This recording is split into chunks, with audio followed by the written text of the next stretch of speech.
जालना जिल्हाधिकारी कार्यालयासमोर कामगार संघटना उद्या करणार धरणे आंदोलन।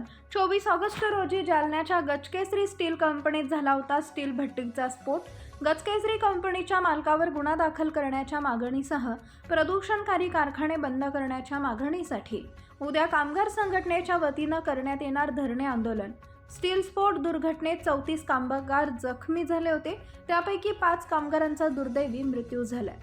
जालना जिल्हाधिकारी कार्यालयासमोर कामगार संघटना उद्या धरणे आंदोलन करणार असल्याची माहिती कामगार संघटनेचे नेते अण्णा सावंत यांनी दिली आहे। 28 ऑगस्ट रोजी दुपारी 12 वाजता आयोजित पत्रकार परिषदेत ही माहिती दिली आहे। जालन्याच्या गजकेसरी स्टील कंपनीत स्टील भट्टीचा स्फोट होऊन 34 कामगार जखमी झाले होते, त्यापैकी 5 कामगारांचा दुर्दैवी मृत्यू झाला। गजकेसरी स्टील कंपनीत घडलेल्या घटनेप्रकरणी कंपनीच्या मालकावर गुन्हा दाखल करण्याच्या मागणीसाठी उद्या कामगार संघटना आंदोलन करणार आहे।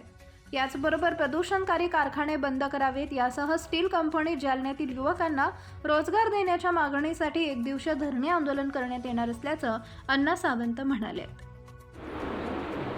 अण्णा, मला सांगा की आज आपण पत्रकार परिषद घेतली, काही आपलं उद्या जन आंदोलन आहे, काय सांगा?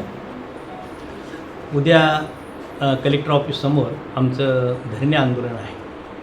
कारण 24 तारखेला जो गजकेसरी कारखान्यामध्ये स्फोट झाला आणि त्यामध्ये 34 कामगार जखमी झाले होते, त्यातले 14 अतिगंभीर होते, त्यापैकी 5 कामगार मृत्युमुखी पडलेले आहे।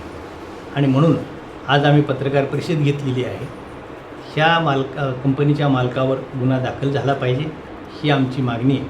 आणि दुसरी मागणी, या जालन्यामध्ये 15 स्टील कारखाने आहेत, पण या कारखान्यामध्ये स्थानिक कामगारांना काम मिळत नाही। जालन्याच्या विकासासाठी आलेले कारखाने, पण जालन्याच्या लोकांना जर काम मिळत नसेल तर मात्र हे दुर्दैव आहे।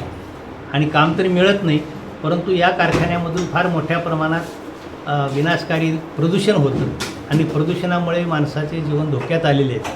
म्हणून आम्ही आमच्या आंदोलनाच्या वतीनं उद्या आम्ही जे आंदोलन करणार आहोत आणि शासनाकडे मागणी करणार आहोत, हे प्रदूषणकारी जे काही कारखाने आहेत हे बंद करा आणि जनतेचं जीवन धोक्यात आलेलं आहे त्या जीवन वाचवा।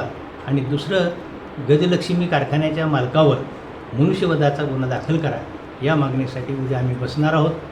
11 ते 2 वाजेपर्यंत आम्ही जनतेला आवाहन केलेलं आहे की त्यांनी ह्या आंदोलनामध्ये सहभागी व्हावं आणि लोकप्रतिनिधींनासुद्धा आम्ही आवाहन केलेलं आहे की आमच्या आंदोलनाला पाठिंबा द्या।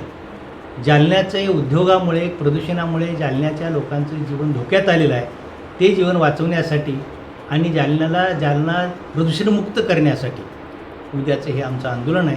त्यासाठी सर्व जनतेने त्याच्यामध्ये सहभागी व्हावे असे आम्ही आवाहन करतो। घटना गजकेसरीमध्ये घडलेली आहे, तुम्ही लक्ष्मी म्हणले, गजलक्ष्मी गजकेसरीमध्ये घडलेली घटना।